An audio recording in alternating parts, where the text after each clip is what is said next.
Welcome to Married First Sight, season 16, and this is the after party for episode 7, y'all. And on this after party, we had Jasmine, Nicole, and we had Stasha, a Karcher.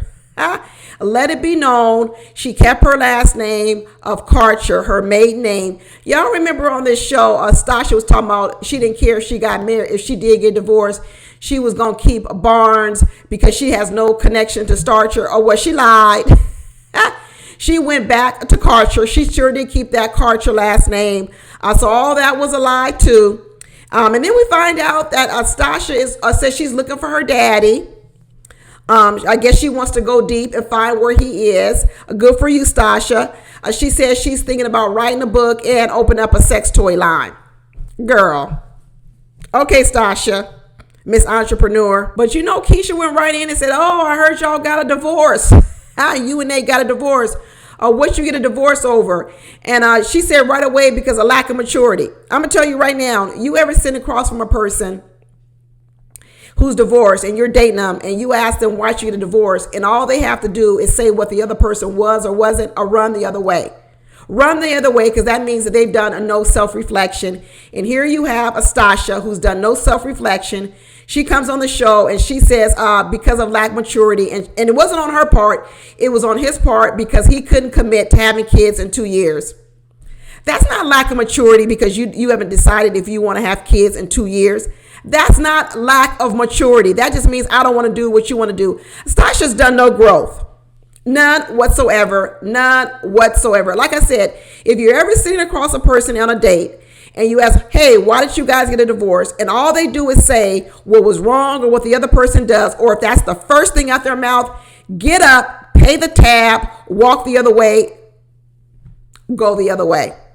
I'm telling you, you'll save yourself a lot of trouble. That means that they've done no reflection and no growth. So then Keisha asked Stasha, so what you going to do? Freeze your eggs? Because we know she about 38 now, right? 38 or 39. She says, I'm in the process of it. So wait a minute. You in the process of freezing your eggs? Well, why didn't you just do that when you was married? Why didn't you just do that in your marriage? So you was in a marriage, you were already married, you had a man who said that he loved you, but necessarily didn't want to commit to having kids in 2 years. I knew he didn't. He didn't want a whole lot of pressure, because I guess she changed it to 2 years, because when the show was on, she wanted the kid right away in 6 months to a year. She must have tried to push it back to 2 years, and he kept saying, hey, just stop pushing me.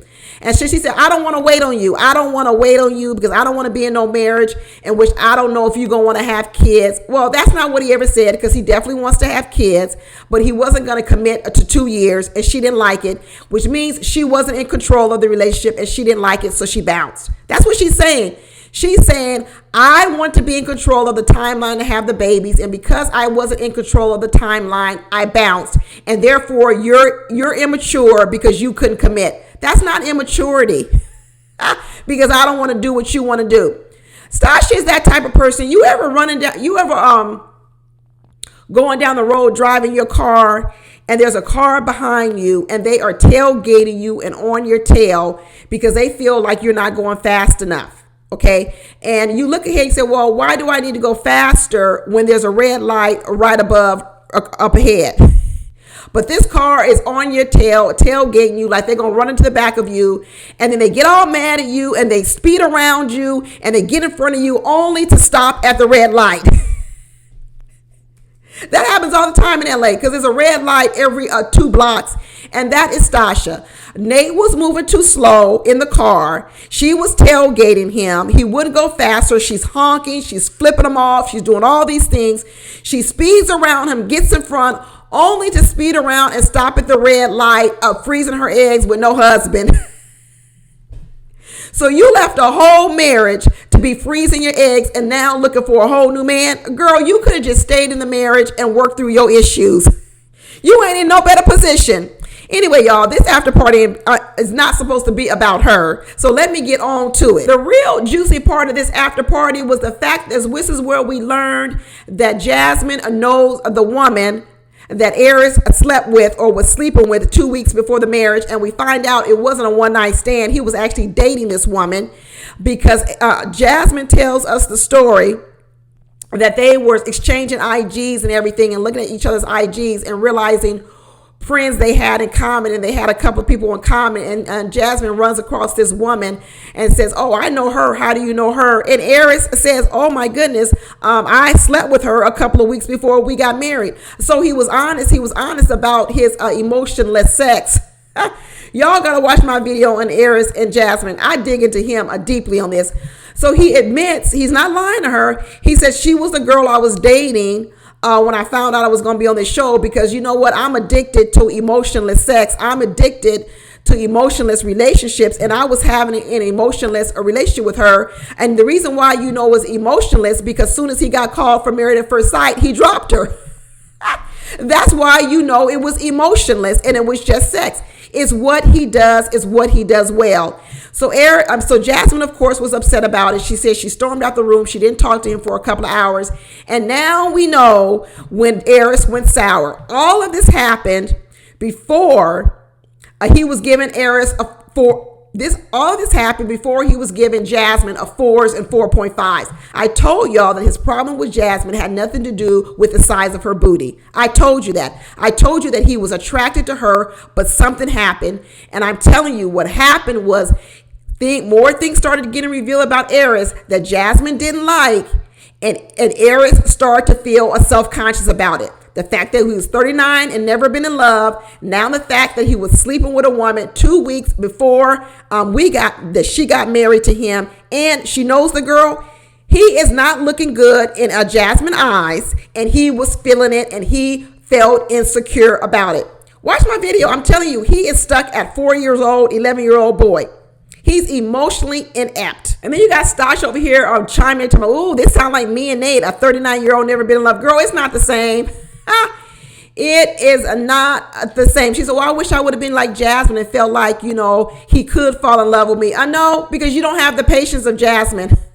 You do not have the patience of Jasmine. In fact, Stasha and Nate's situation is better than Aerys's and Jasmine's situation, to be honest with you. I think it's better because I watch my video. I think Aerys is stuck in the past with his dead father that's been dead for 25 years. At least Nate's daddy was alive, and some of his emotional issues, he was willing to go to therapy and do some different things. I haven't heard Aerys mention therapy once, and he definitely needs to go. And come to find out that just like when Jasmine said that she rated the relationship a 7 or an 8, and she looked like she was the only one that didn't know what was really going on. The secret was with everyone else, because everyone had already known that Aerys had called her a 4 or 4.5 the day before. And Jasmine was like, yeah, he never said that to me in public. I know he didn't say it to you. She said, yeah, he never said that to me in private. Of course, he never said it to you in private, because I'm telling you, Aerys was on some get back. I told y'all that last week. He was on some get back, and that's why he said it in private to all those guys, because he already knew the dirt that Jasmine had on him. He already knew that Jasmine was going to possibly come with the never been in love for 39 years, and the fact that he slept with a girl he knows. Aerys was already going to look bad in front of everybody else's eyes, and so he got her before she could get him in the public. But she actually never told his little dirty secret in public. She actually didn't tell everybody that, but he went ahead and called her a 4.5 so he could get her before she got him. Aerys is an 11-year-old. He's talking about maybe he was protecting you when he didn't tell you that you was a 4, but told everyone else that you was a 4. And when Nicole said it right on, he wasn't protecting her. He was protecting himself. Exactly, Nicole. It had nothing to do with protecting Jasmine by not telling her that to her face, but telling everybody else in some other private conversation. No, that's not what he was doing. He was protecting himself, because like Aerys always does, he looks out for himself. He protects his own emotional self, his own emotional cave, like he talks about in this week, talking about his man cave.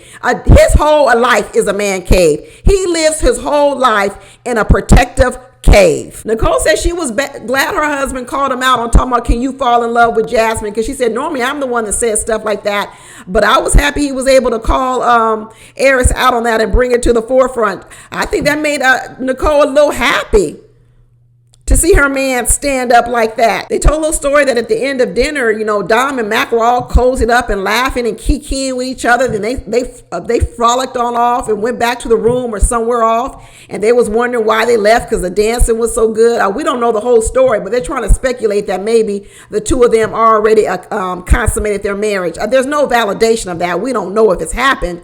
This is probably one of the most sexless couples in Married at First Sight history. I don't think any of these couples had sex on the honeymoon, did they? Unless we find out later, did anybody have sex on the honeymoon? But Jasmine was fit to be tied with Aerys. She said, I've been preparing my whole life to be a wife, and this man couldn't even set aside 4 months before the wedding to prepare to be a husband. Like Chris said, he says, I think Jasmine is ready to be a wife, but I don't think he's ready to be a husband.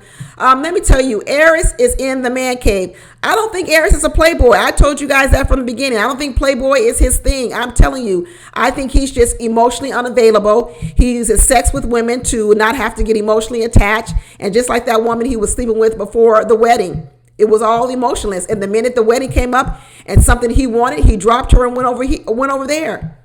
He is just a selfish a self-centered person, and it's all about protecting himself. They started talking about the scene between Nicole and Chris about crying over the dogs, and they're like, oh no, is this a whole another Jasmine and Alexis situation? No, it's not, because Nicole is not Alexis, and Nicole cares about other people, and Alexis cared about no one but herself.